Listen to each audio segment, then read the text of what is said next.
بالله من الشيطان الرجيم.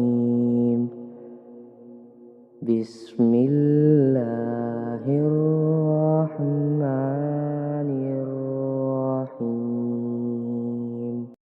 الحمد لله الذي أنزل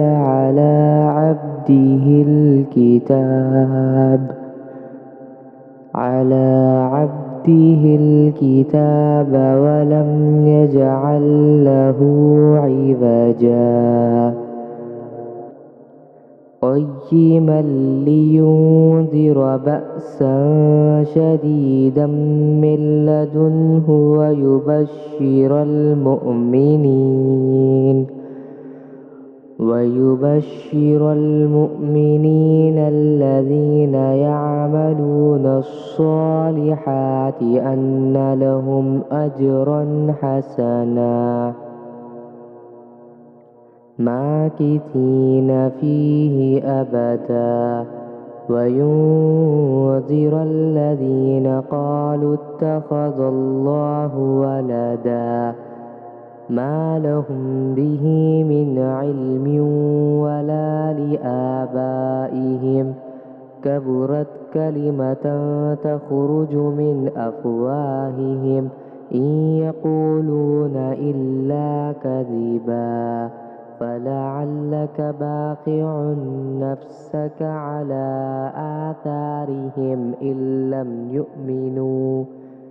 إن لم يؤمنوا بهذا الحديث أسفا